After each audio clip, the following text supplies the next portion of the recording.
In 1887, in a rented room above a print shop in Paris, Vincent van Gogh finished a small canvas that shows nothing more dramatic than a patch of grass. There is no figure in it, no window, no gesture toward the drama his later paintings would become known for. What the eye finds is grass and clover, greens broken by small white and yellow flowers, laid down in the short, compressed strokes he had begun borrowing from the Impressionist painters he was meeting through his brother Theo. The paint sits thick in places, thin in others, and the composition tilts upward, so the grass seems to climb rather than recede, filling almost the entire canvas the way a floor fills a room when a camera is pointed straight down at it. For more than a century, this small canvas traveled between collections, sat in storage crates, hung on gallery walls under a modest title, and was treated as a minor study from the year Van Gogh's palette began to brighten. Nobody who stood in front of it saw any reason to look twice. Then, in 2008, a team of scientists aimed a beam of radiation at the surface that could see through paint the way an X-ray sees through skin, and the grass stopped being the only thing on the canvas.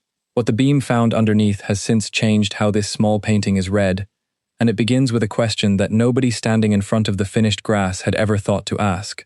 Why would an artist who was counting every franc he spent on materials paint a plain patch of lawn directly over another finished portrait, and whose face did he choose to cover?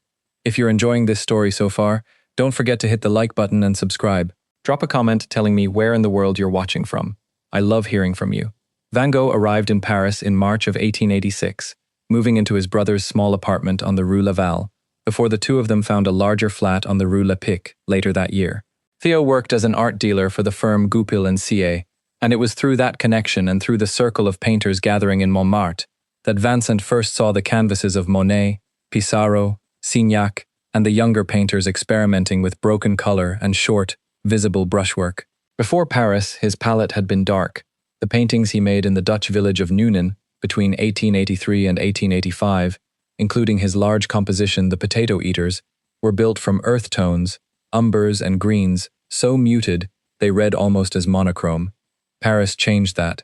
Within a year of arriving, Van Gogh's brushwork loosened, his colors brightened, and he began painting the close, cropped studies of grass, wheat, and undergrowth that would culminate 2 years later in the wheat fields of Arles and Saint-Rémy. But brightness cost money, and Van Gogh had very little of it. He depended on Theo for a monthly allowance that covered rent, food, and materials, and the letters the two brothers exchanged during these years return again and again to the price of canvas, the price of paint, and the arithmetic of stretching both as far as they could go. Historians working from the Van Gogh Museum's letter archive have traced a recurring pattern across these years. When money was tight, and it was tight often, Van Gogh did not always buy a new canvas for a new idea. He reused what he already owned. Sometimes this meant painting directly over a study he considered a failure. Sometimes it meant turning a canvas around and starting fresh on the reverse side, a practice conservators can confirm by examining stretcher marks and tacking edges that do not match the visible image. Sometimes it meant painting a new composition directly on top of an old one without any attempt to remove or lighten what was underneath first, simply because a fresh coat of paint was cheaper than a fresh piece of linen. Patch of Grass is not the only painting from this period where conservators have since found something buried in the paint layers. In 2008, the same year the grass painting was examined, a separate research project working on a still life titled Still Life with Meadow Flowers and Roses used X-ray imaging to uncover the outline of two men grappling, a composition that matches a lost work Van Gogh, described in a letter to Theo from his time in Antwerp as two wrestlers, a study he later admitted he was not satisfied with and likely painted over. Van Gogh spent the final weeks of 1885 and the opening months of 1886 in Antwerp, enrolled briefly at the city's Royal Academy of Fine Arts, before growing frustrated with the school's rigid drawing curriculum and leaving for Paris ahead of schedule. His letters from that short Antwerp period describe a body worn down by irregular meals and long hours of painting, and a wallet stretched thin enough that he sometimes traded finished studies to a local paint supplier in exchange for materials rather than paying for them outright. It was during this same stretch that he mentioned Two Wrestlers, a study of two men grappling that he described without enthusiasm and that he appears to have abandoned or reused not long after. Taken together, these findings support something art historians had suspected from the letters alone, but had never been able to confirm directly on the canvas itself. Van Gogh's poverty was not only a biographical detail mentioned in passing in exhibition wall text. It was a physical constraint that shaped what materials touched his brush, and in some cases it left a second, earlier painting sealed underneath the one that eventually reached a museum wall.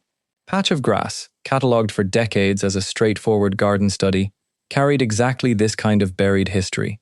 Nobody could see it, and nobody had reason to look for it, until conservation science developed a way to look through paint without touching it. Conservators had long known, simply by tapping a painting's surface or examining it under raking light, that some Van Gogh canvases carried a second layer of texture beneath the visible image, a faint ridge or a shadow of brushwork that did not belong to the picture on top. For most of the 20th century, there was no way to know what that hidden layer actually depicted without physically removing paint, a process no responsible conservator would perform on an original Van Gogh simply out of curiosity. Traditional X-ray radiography, the kind used in hospitals and in art conservation labs since the early 1900s, could sometimes register a shadow of the buried composition by picking up variations in paint density, but the images it produced were often faint, overlapping, and difficult to read with any confidence.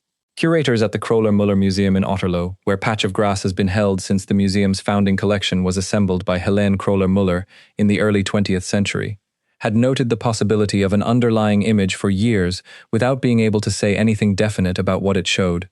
The painting stayed on record as a study of grass.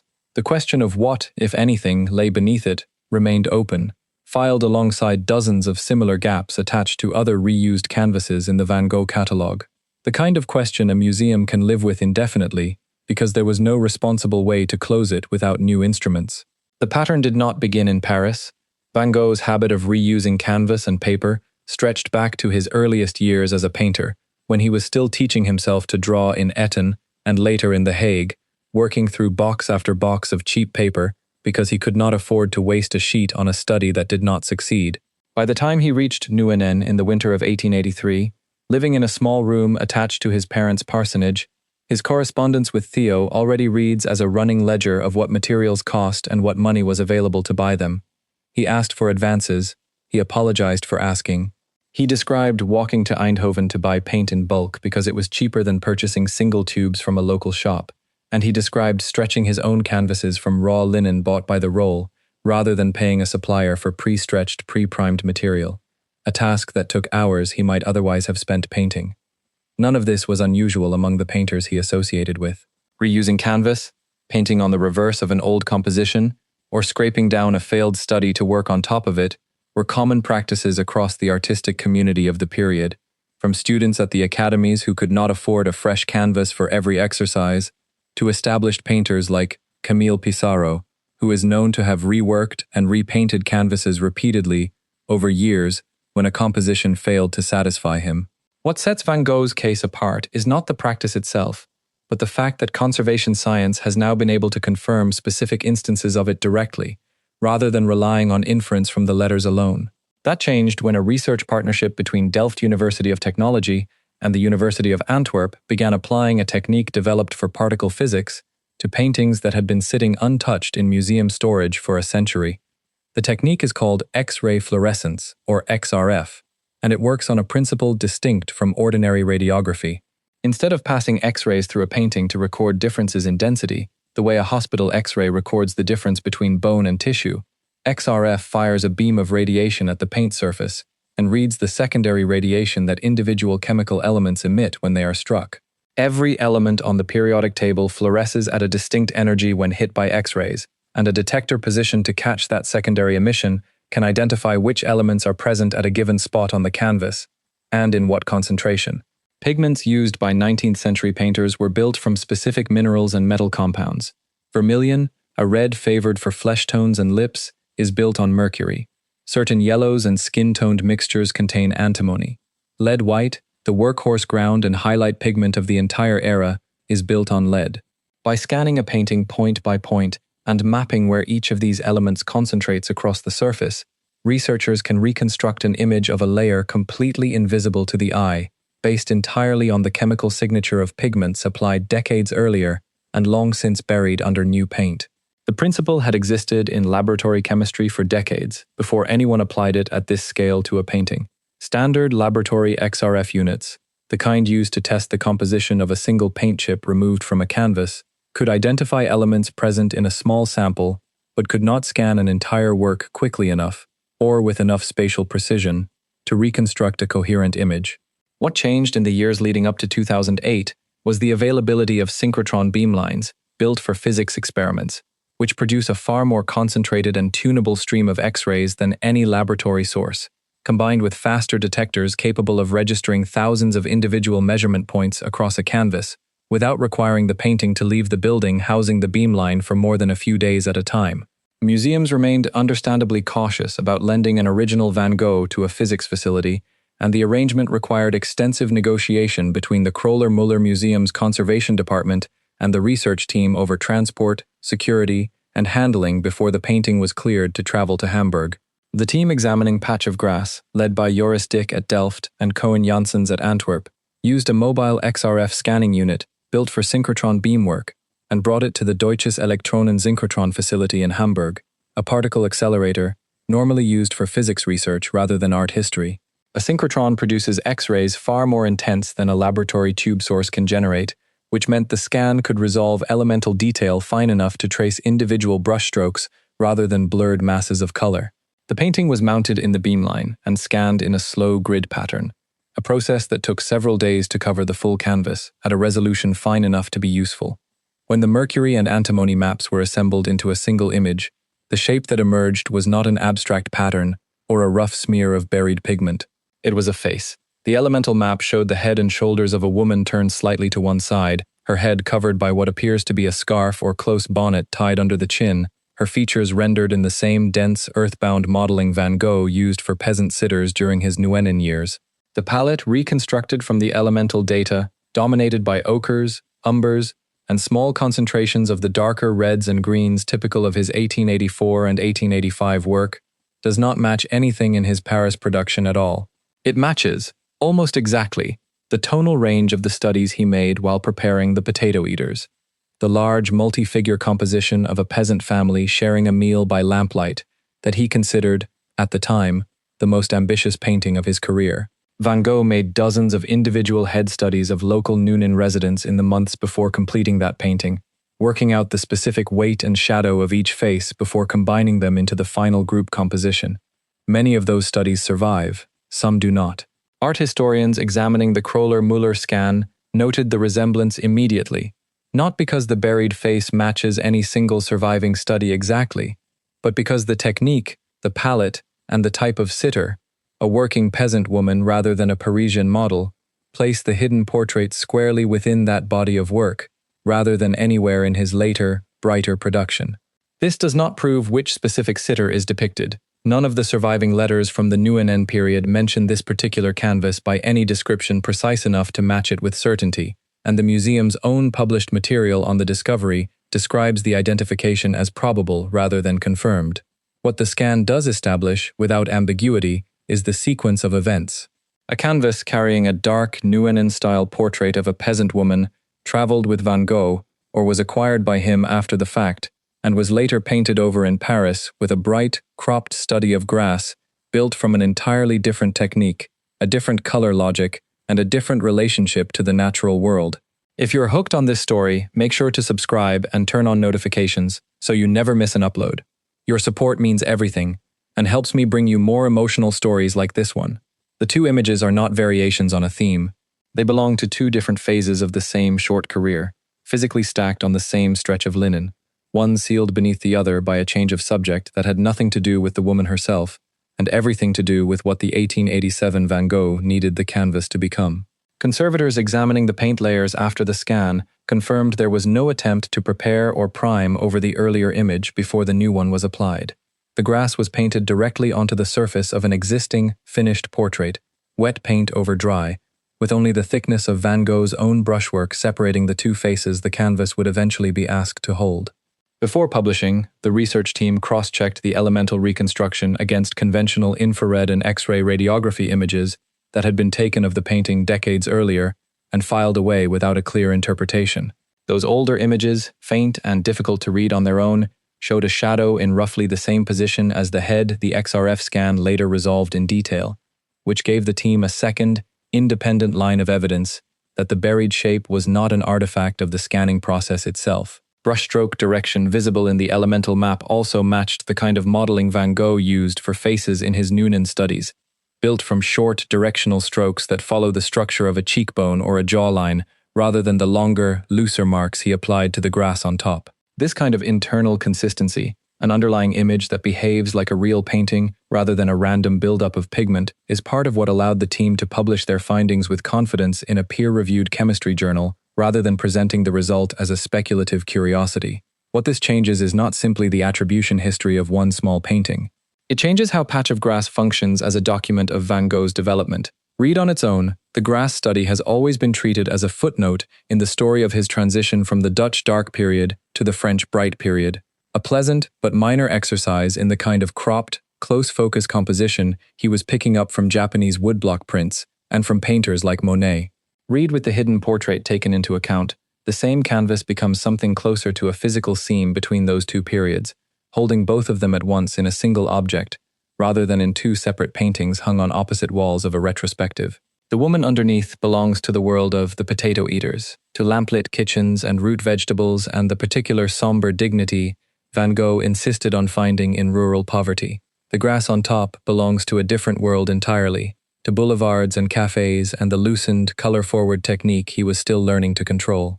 Somewhere between those two paintings, on this single stretch of canvas, Van Gogh made a decision that the museum record had never been able to document directly until the scan confirmed it. He looked at a portrait he had carried with him, or acquired from his Nuenen years, decided it no longer served him, and painted over it rather than paying for something new.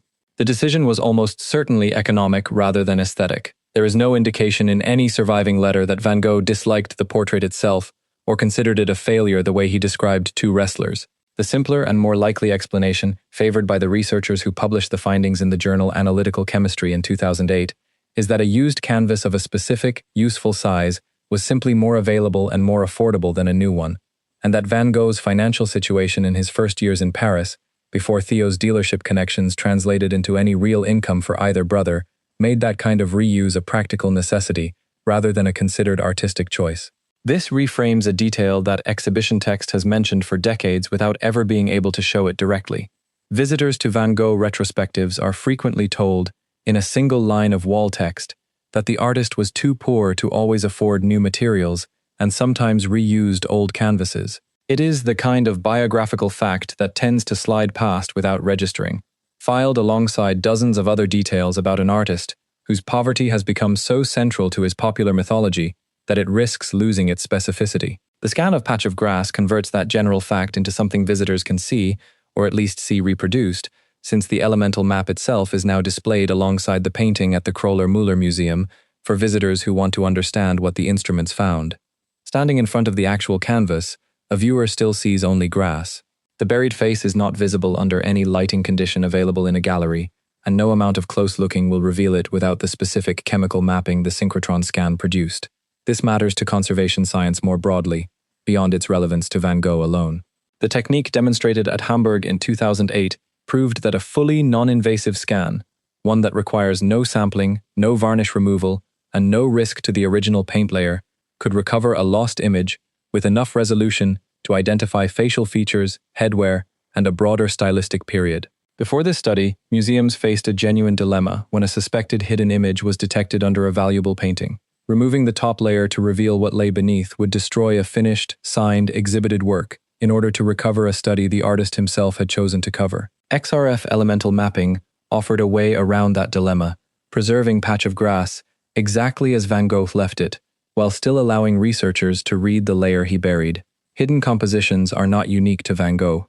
Conservators have documented buried figures and reworked passages beneath paintings by Rembrandt, whose workshop practice included painting over unsatisfactory portraits on expensive imported panel and canvas, and beneath works by Picasso, who is known to have painted his Blue Period canvas, The Blue Room, directly over an earlier portrait of a man in a bow tie, a discovery made using infrared imaging at the Phillips Collection in Washington.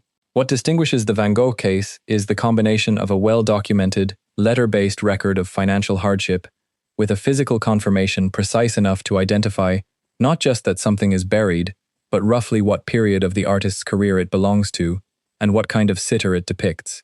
Few artists left behind a correspondence as detailed as Van Gogh's, and fewer still have had that correspondence cross-checked against their own canvases, using instruments capable of resolving individual brushstrokes. The patch of grass discovery sits at the intersection of those two unusually rich sources, the written record and the material record, in a way that gives researchers more confidence than a hidden image alone would typically provide.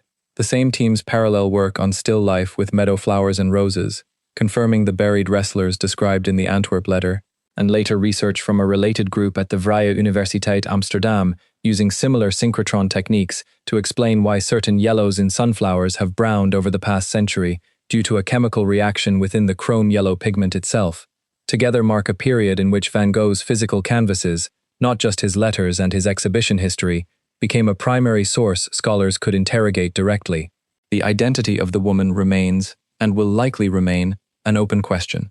The Kröller-Müller Museum has not claimed a definitive match to any named individual, and no diary entry, sketchbook page, or letter has surfaced connecting this specific buried image to a specific sitter from Nuenen. What the museum has been willing to state, based on the palette, technique, and headwear visible in the elemental reconstruction, is that the portrait belongs to the same period and the same body of preparatory work that produced the potato eaters, making it, in effect, a lost cousin of that painting's cast of anonymous peasant faces, sealed away by an artist who needed the canvas more than he needed to keep her visible. News of the discovery traveled well beyond the specialist journals it was published in. Wire services and broadcasters picked up the story within days of the analytical chemistry paper appearing, running headlines about a hidden Van Gogh face found beneath a landscape, and museums as far away as the United States and Japan requested images of the reconstruction for their own public programming on conservation science. Some of that coverage overstated what the researchers themselves were willing to claim, treating the identification of a Nuenen-period peasant woman as settled fact, rather than a probable, evidence-supported reading. The scientists involved were careful, in their published paper and in subsequent interviews, to separate what the elemental data directly shows: a face, a headscarf, a palette consistent with a specific period, from what remains inference, the exact identity of the woman, and the precise date the grass was painted over her. That caution has not made the find any less important.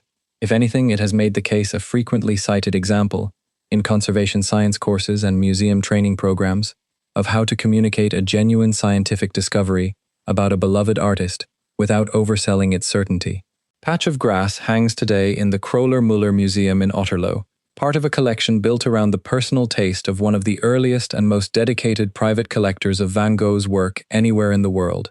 The museum holds close to 90 of his paintings and more than 180 works on paper, a collection second in size only to the Van Gogh Museum in Amsterdam, and Patch of Grass sits among them without any special physical marker to indicate what the scan found. Visitors moving through the galleries in Otterlo tend to pause longer at the large, well-known canvases from Arles and Saint-Rémy, the cypress trees and the wheat fields and the self-portraits, and it would be easy to walk past a small early study of grass without a second look, exactly as generations of visitors did before 2008. The painting itself was not altered by the discovery. Conservators made a deliberate decision not to attempt any removal or thinning of the top paint layer, a choice consistent with current conservation ethics, which treat an artist's finished decisions, including the decision to paint over an earlier work, as part of the object's legitimate history, rather than an obstacle to be cleared away. What has changed is the information available alongside the painting. The museum's own published materials on Patch of Grass now include the elemental reconstruction from the 2008 scan, allowing visitors who seek it out to see the buried face directly, even though the original canvas in the gallery shows nothing but the grass Van Gogh intended visitors to see. This creates an unusual situation for a public museum, one in which the complete image, in a meaningful sense, exists only as data, reconstructed from radiation readings and displayed on a screen or in a printed diagram rather than on the wall itself. The physical painting and the full documented history of that painting have in effect separated into two related but distinct objects, one you can stand in front of and one you can only access through the instruments that made it visible. Museum educators at the Kröller-Müller have used the discovery as a way to talk to visitors about conservation science more generally, since Patch of Grass offers an unusually clear example of a question that used to be unanswerable becoming answerable within a single researcher's career. School groups touring the collection are sometimes shown the elemental reconstruction alongside the painting itself, a pairing that turns a quiet grass study into a starting point for a conversation about chemistry, poverty, and the limits of what the naked eye can confirm. For a museum built on one collector's personal enthusiasm for a single artist, the ability to show visitors a second, previously invisible layer of that artist's output, produced by science rather than by any new archival find, has become one of the more effective ways to demonstrate that the historical record on Van Gogh is not closed simply because his working life ended in 1890. Conservation scientists working in this field sometimes describe this kind of layered object as a palimpsest, a term borrowed from manuscript studies for a surface that has been reused and written over more than once, each layer leaving a trace beneath the one that replaced it. Van Gogh produced more than one of these without knowing that a technology capable of reading them would exist within a century and a half of his death. He was working, in every documented case, from necessity rather than intention, choosing a used canvas because it was the canvas available to him at a moment when Theo's allowance had to stretch across rent, food, paint, and whatever else a struggling painter in Montmartre required to keep working. That necessity is now legible in a way it was not before 2008, not through any new letter or diary entry, but through a beam of radiation that could see past one decision to the decision underneath it. The next time Patch of Grass is exhibited, whether in Otterlo or on loan to another institution, the wall text beside it will very likely continue to describe a simple, sunlit study of grass and clover from Van Gogh's early Paris period. That description remains accurate. It is simply no longer complete. Underneath the grass, sealed by paint that has not moved in more than a century, a woman in a headscarf continues to face outward from a kitchen or a doorway in Nuenen that no longer exists, painted in the dark, earthbound palette of an artist who had not yet seen the color of Paris, waiting for an instrument sensitive enough to read her back into the record. Thank you so much for watching until the end. If you loved this story, check out the other videos on your screen now. I think you'll really enjoy them. And don't forget to subscribe if you haven't already. See you in the next story.